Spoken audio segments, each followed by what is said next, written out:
This sound will ruin your worship flow. Before you play anything, your guitar must be in tune. Come let me show you the right way. Welcome back to worship guitar class with Iremide. This is the place where beginners grow fast and stay consistent. If you are new here, lock in your seat. We are about to fix the number one issue that stops beginners from sounding clean. Every guitar must be tuned before you play.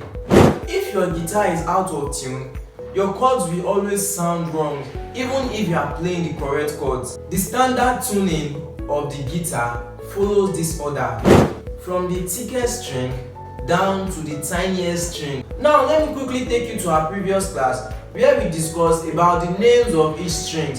Remember, I told you that this is E, then A, D, G, B and E. The thick string is the low E, while the tiny one is the high E. That is just a quick revision. I will advise you to go through the previous videos so that you can understand what I have just explained. There are three ways in which you can tune your guitar. One of the ways you can tune your guitar is by using a tuning app. There are various tuning apps on Play Store. Here is the one I use. It is called Guitar Tuner. I recommend you use this. The Guitar Tuner is a very simple app that is very easy to use. The Guitar Tuner is the most suitable options for beginners to use. After you download the app on your phone, click on the app. Once you enter the app, you will see an interface like this. So now, once you plug on any string, it will tell you that string. Now, let me plug on my tiniest string, which is string E.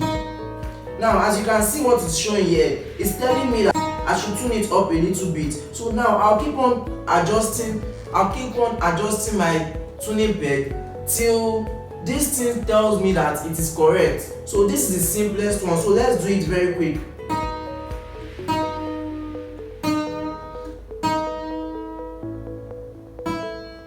I hope you can see that now. You can see that it has shown me that that string is already tuned. So now after that, you can see it's showing green.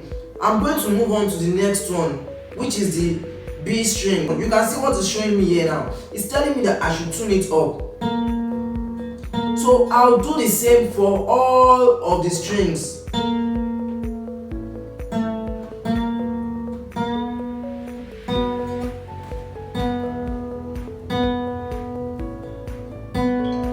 I hope you can see that now. So I'll pause this video and I'll do the rest for all of the strings till all the strings are tuned. Now, as we can see here, we can see that all the strings of the guitar have been tuned, and that is why it is showing the green circle around it. This is one way you can tune your guitar. This is the simplest and the easiest way. Another way you can tune your guitar is by using an electronic clip tuner. This is an electronic clip tuner. This is how it looks like. Once you clip it to the head of your guitar, you follow the same process just like you did for the guitar tuning app. The third method for tuning your guitar is the ear tuning. I won't even advise you to make use of this method at all because it is only for experts. I mean those that have mastered the sounds of each string, so they can tune it with their ear. As they plug on a particular string, they will know that it is not sounding like it should sound. So they will keep on adjusting it till it sounds the way it should sound. So these are for professionals. As a beginner, I can't advise you to use this tuning method. If you use it, you will eventually discover that your guitar is not still tuned yet. Even though if you are playing the right chords, it won't sound correct. A well-tuned guitar is the fastest confidence boosters for beginners. I can say from the last class that your posture is now correct. When you combine correct posture and a well-tuned guitar, you are ready for real progress. Here is your assignment for this week. Now that your guitar is ready and your sound is clean, in our next class, we'll be moving into your first worship chords. From this point, you start playing real music. Make sure you subscribe to my YouTube channel and turn on all notifications. Episode 5 is where beginners start sounding like they belong.